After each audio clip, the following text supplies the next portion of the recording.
What is happening, fellow Cobras? Welcome back to Strike First Media and another live stream here on the channel. A very special live stream where I'm joined by an amazing guest. You may recognize him from The Bold and the Beautiful and The Young and the Restless as Deacon Sharp. You may recognize him from Studio City as Sam Stevens. You may recognize him from General Hospital as AJ Quartermain. But I think most of us here today will recognize him as Karate's bad boy, Mike Barnes, and the author of the most badass book on the market today, The Way of the Cobra. Ladies and gentlemen, please welcome the one and only Sean Kanan, who's with us today. Hey, brother, how are you? I'm doing phenomenal. How about you? How's your week going? I'm doing great, man. Thanks so much for taking the time to talk with me. No, thank you for coming on the channel. It's been something I've wanted for a long time, and it's just crazy that where I'm at today, where we're all at, and just to finally have you here, I really appreciate it. Be careful what you ask for. You just might get it. Exactly. Especially when your karate's a joke, you know. So, jumping into the first question, I mean, I've read this phenomenal book. Everyone else should too. I mean, I've linked in the comments or the description below where you purchased this wayofthecode.com, I believe. What inspired you to write this to help people, you know?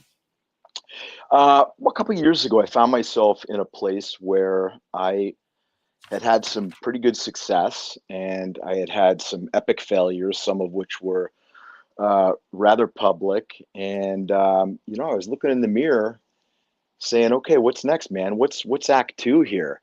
And I was 35 pounds overweight. I had no prospects for acting jobs at that point in time. And I was becoming very apathetic about a lot of stuff. And I realized I needed to do some stuff very differently, very quickly. And rather than wait for the ship to come in, I decided I was going to build the damn ship. I just had to figure out how to do it. And I started doing some things very differently and very quickly. I started having some amazing results. I had been working on a self-help book at one point and put it away in the drawer. And, in a lot of ways, this book really kind of saved me because I realized that if I was going to write a book where I was elevating myself to the position of being a sensei and teaching people, I had to walk it like I talked it.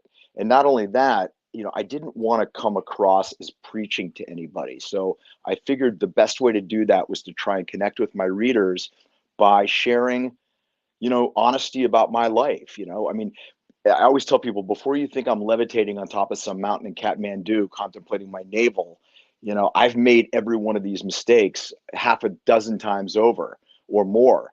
And so I come from a place of I'm just a guy like you trying to figure it out. And here's some of what I've figured out in my 55 years. And I've been able to make some incredible changes, and I think it'll help you. And, in that 1 year, I was able to lose the 35 pounds. My second book, Success Factor X, became an Amazon new release bestseller. And I got my show Studio City on the air that I created. And we were nominated for 19 Emmys and we won 3, one of which I won. And I don't tell people that to impress them. I say it to impress upon them what you can do when you get clear with your goals and when you've got a good plan of action. That's incredible. And I agree, like that's just a testament to all the hard work and effort that you've put into being successful and perfecting your craft. And what I love the most about this is that, I mean, I like myself, I go through struggles just like every other human Sure. being, and just the lessons that you are telling us and teaching us in this book, it's really helped my lives in ways that I That can't even makes me begin. really happy. Here's the thing. I mean, nobody's got it all figured out. You know, Exactly. everybody is fighting some private war. You know, and that's one Mhm. of the reasons why I think it's really important that we treat each other with compassion and empathy, because you never know what private wars somebody is fighting. Mhm. And but I guarantee they are. And like I said, the process of writing this book really forced me to get honest and take a hard look at things and decide, was I going to settle for a life of mediocrity, or was I going to, shift gears and kick ass? And Exactly. the tagline for the book is "Unleash Your Inner Badass." Hmm. And one of the things I say in the very beginning of the book is transform yourself, and you can transform the world. And it's true. Hmm. Definitely. And another thing I love is that every chapter you bring in stories from your own life that relate to the topics you're discussing, and that's how Right. I really connected to it on a personal level. I may not be in the same situation exactly as you, Right. but like I can still relate it to my own life in my own way. You know what I mean? Yeah, Like, I think everybody's got insecurities and everybody's got flaws, and so many people on one level or another experienced bullying when they were kids. And I think that we find that we are all a lot more alike than not alike once we start getting really honest with what it's like to I don't want to say the daily struggle, but life is messy, and most people's lives are messy. And I guess in this book, I also wanted to show that you know you're kind of seeing the Sean 2.0, where I've been able to figure some stuff out, but it wasn't always like this. Most people only take notice of you once you become successful, and they don't see the struggle and what it mhm, took to get there. Everybody, would love to see Michael Jordan jam the ball into the basket, but they didn't see the thousands of hours that he took missing free throws and bouncing it off the rim until he could get it just right. exactly. No, definitely. And you go into so much detail about like how you got the role of Mike Barnes. I mean, it's Yeah, been discussed in multiple other interviews that you've yeah. had. So if people want to learn a lot more They can specific, read the book. they can read the book, man. They can read the book. But and one of your stories in there I thought was really cool. I just wanted you to expand upon a little bit was Sure. how you when you got the role, you were like, "Holy crap, this is so crazy. I'm about to meet the Karate Kid. Like, I'm gonna Yeah, be on set." Like, I remember going to the movie theater, seeing the first 2 movies, and now yeah, I am with these guys making the yeah, 3rd installment of this trilogy that is so iconic to so many people, especially martial artists. So, yeah. what was it like being Well, I like mean, it, yeah, it was surreal. I mean, as a really young kid, I used to race home from elementary school during lunchtime to go watch Happy Days. yep, And, that's where I first learned about Pat Morita, who played Arnold. So before he was ever Mr. Miyagi to me, I absolutely knew who he was. And of course, as I said in the book, I was a guy that bought a ticket to go see the Karate Kid and the Karate Kid 2. And it was very surreal. But I had to, I took a minute to kind of pinch myself and then was like, wow, I've got a really big job to do.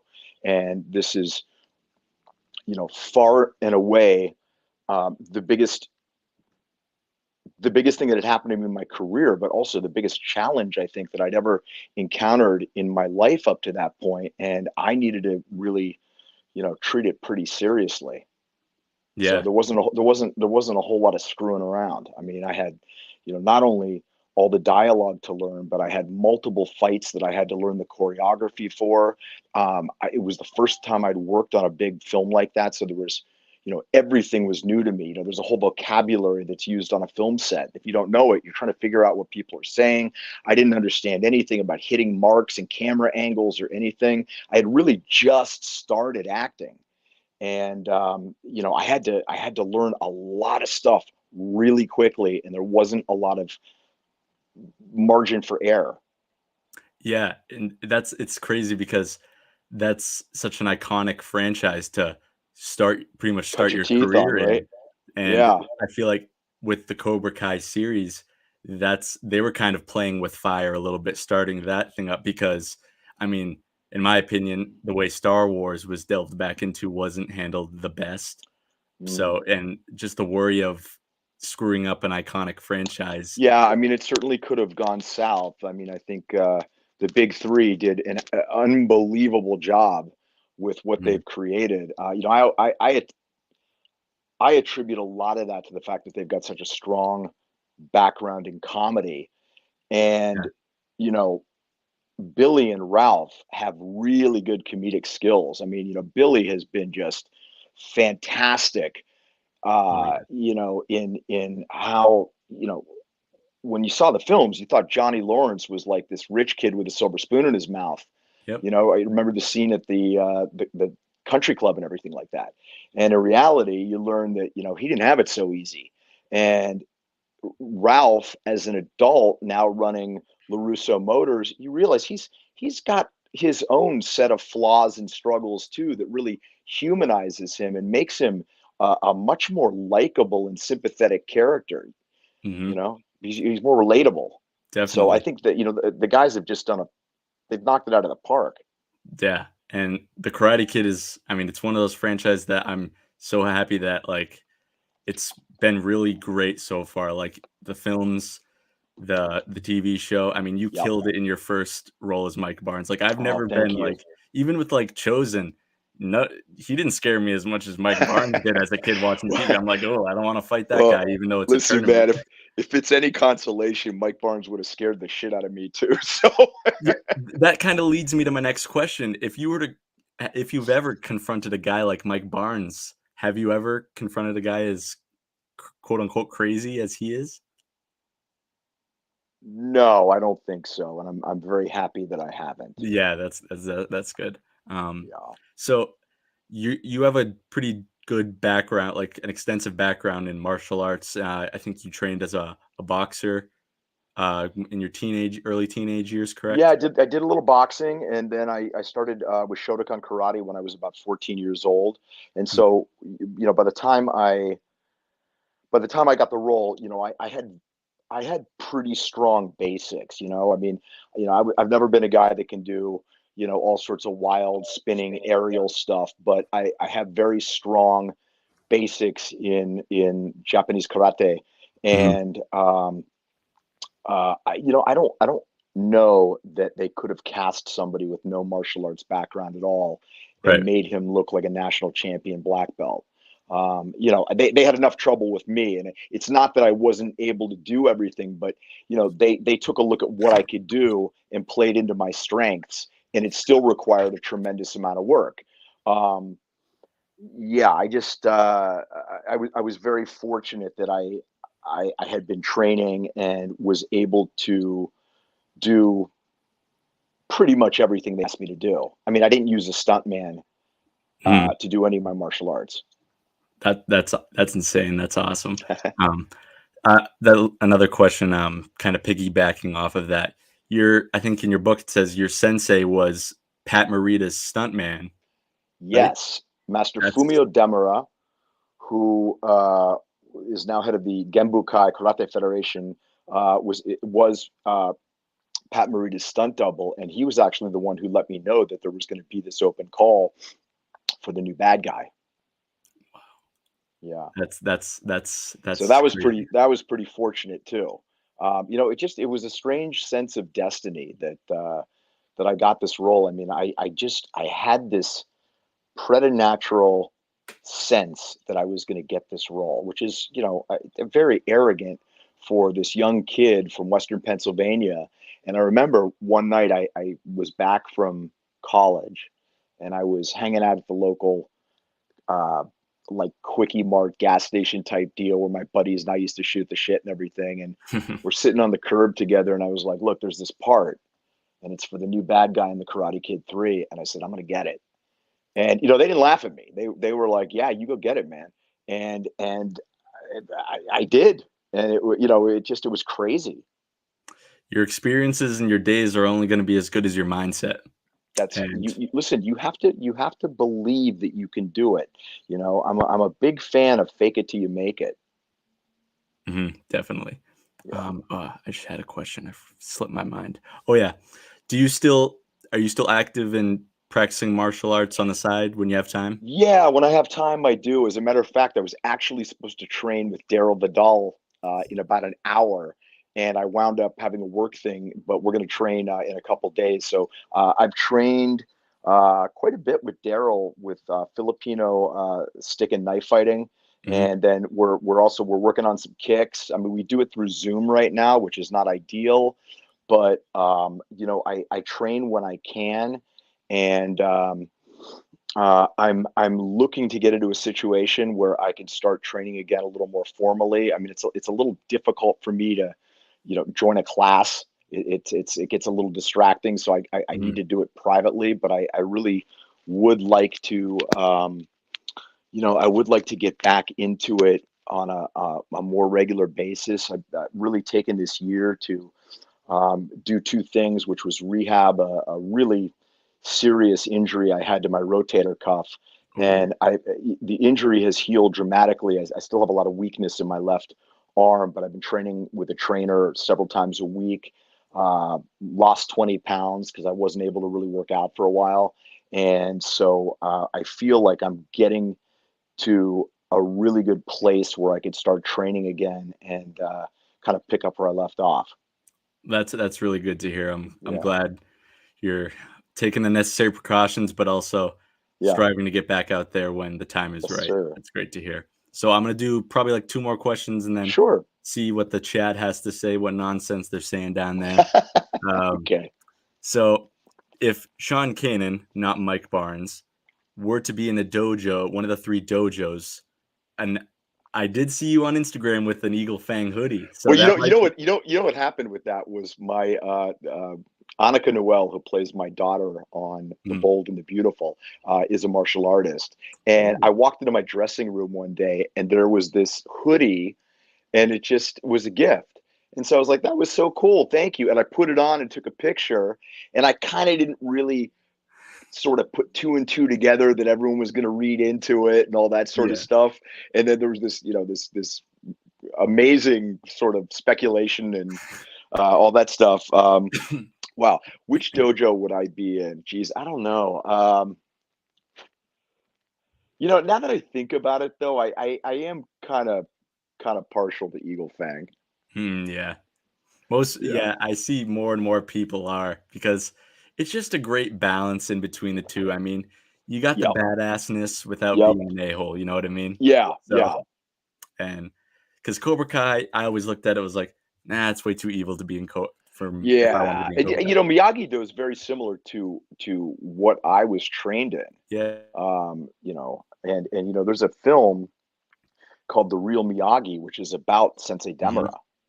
And Yep. so, he was the head of our entire organization, and his philosophy, trickled down to our school. And we had a highly disciplined school.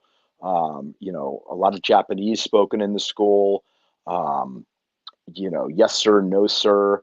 Um, and it was great because it was what I needed at that age because I desperately needed some structure and discipline in my life, and that gave it to me.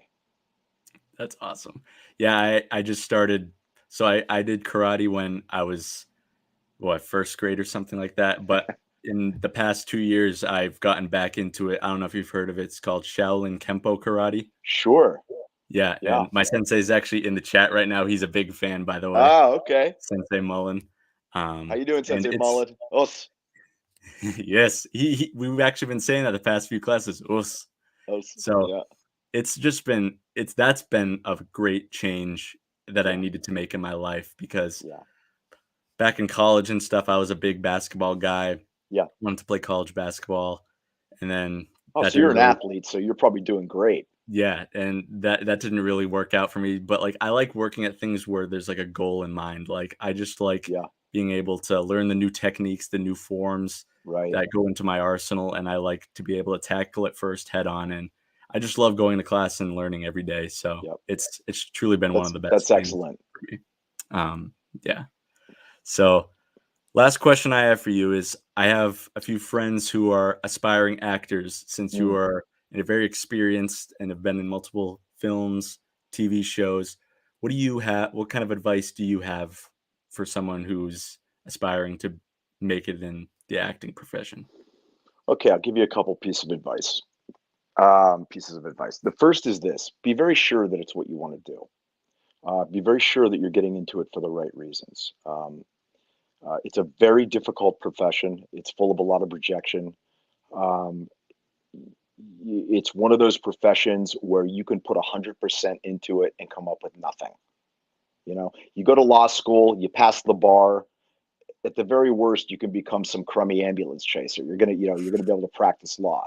There is nothing that says that you are going to be able to work professionally as an actor, uh, no matter how hard you work. Now, if you work really hard, chances are that you'll make progress. But that's the first thing. The second thing is, if you decide that it is what you want to do, you really need to be in one of the acting centers of the country, which is New York, Los Angeles, Atlanta, to a much lesser degree, Chicago, and I guess maybe Orlando. I don't know.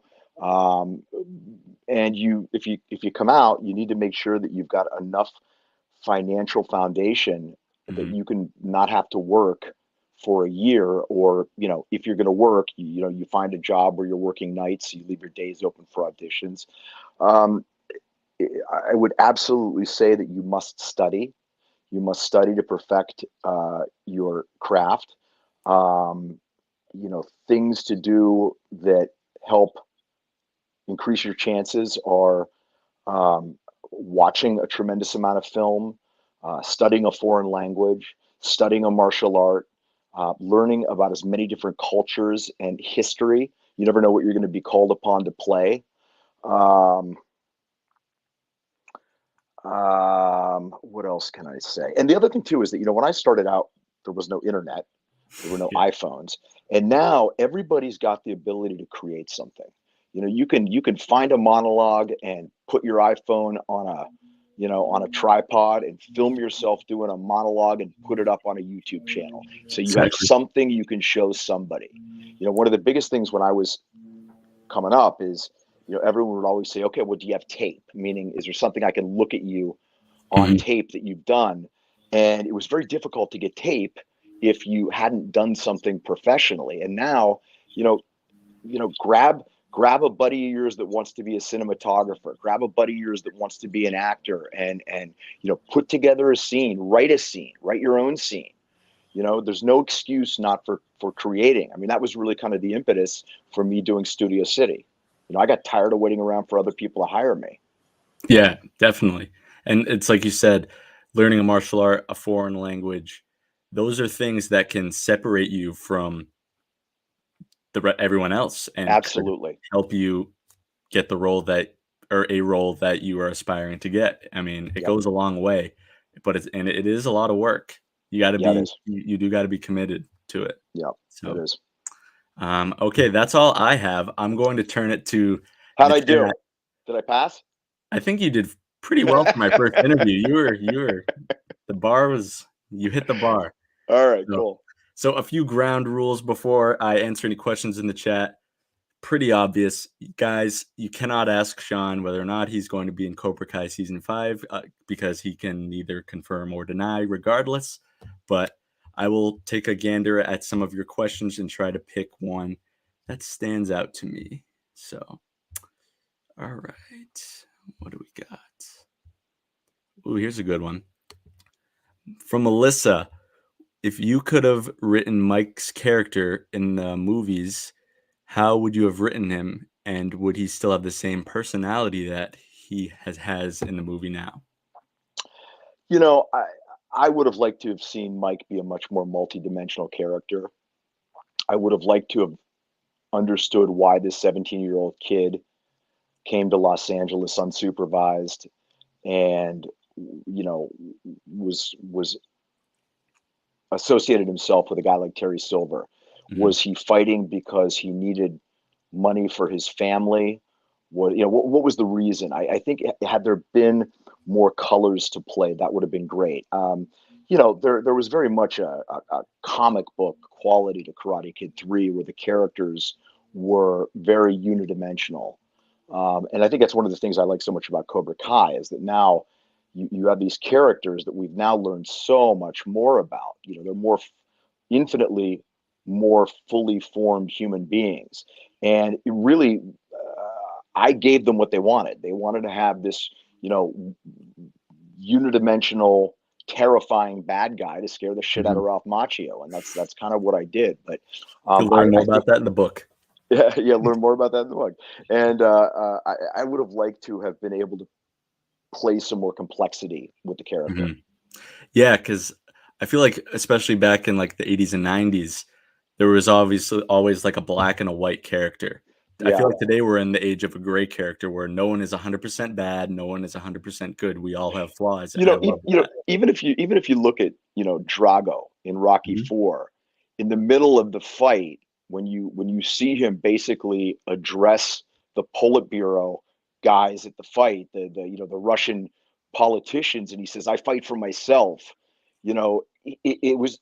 I don't know if you'd say it's a moment of redemption, but it's a moment of depth where you realize that okay, he's the bad guy, but he's got some kind of a code where he's doing this for himself. And for me, that moment gave him some more depth where at the end of the fight when he lost, there was a little bit of I don't want to say it was feeling bad for Drago, but it humanized him a bit.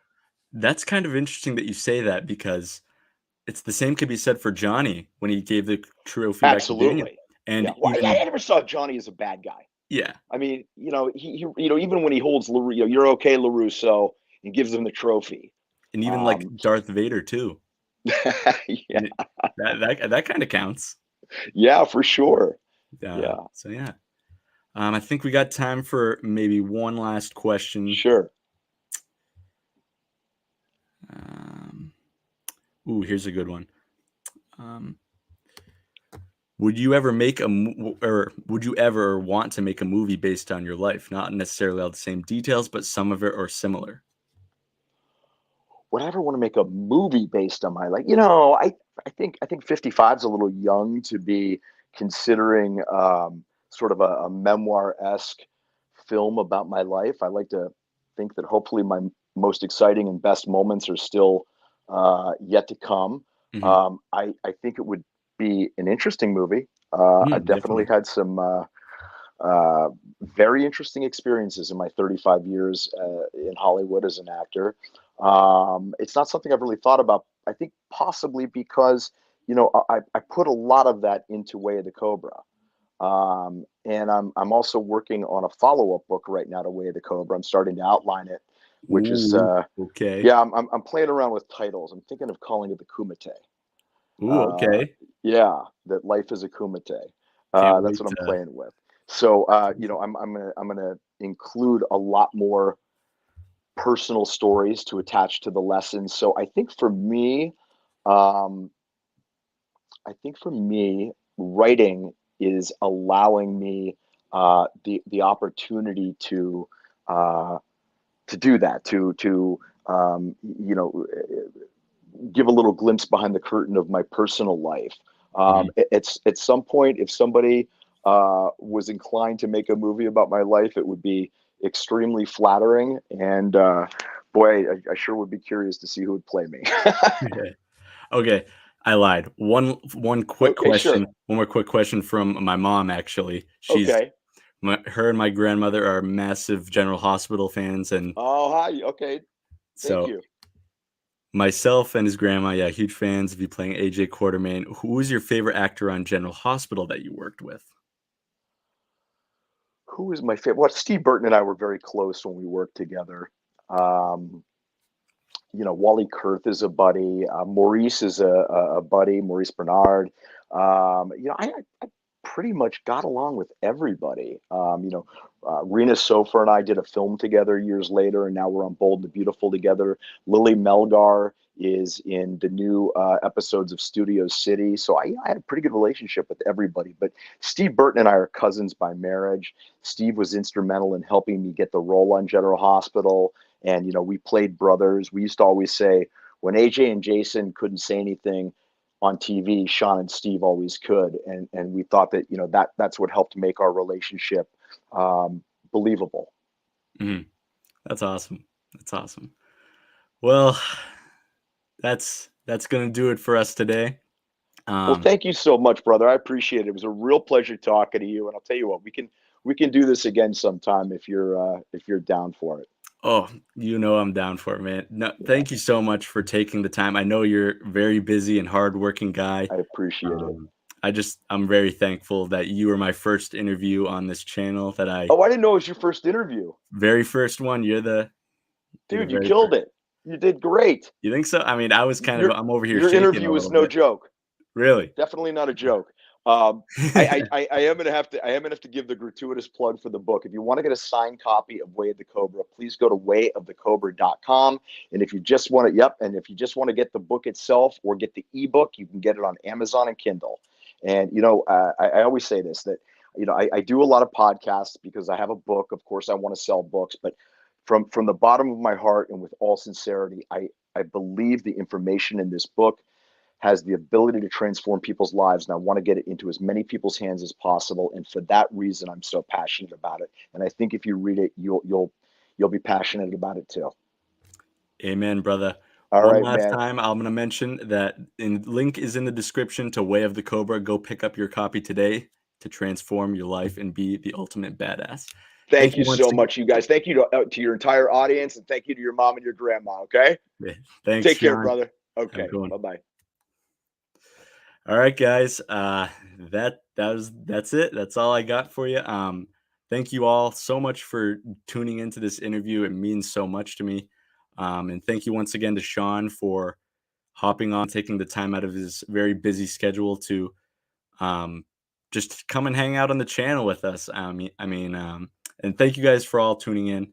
I'm sorry I couldn't get to that much questions. Sean is very busy, like I said, but I appreciate you all being here. And there's going to be plenty more Cobra Kai and Karate Kid videos coming on the channel. So if that's what you're into, please consider hitting the subscribe button and leaving a like if you want more content just like this. Thank you all so much for watching, and I'll see you in the next one.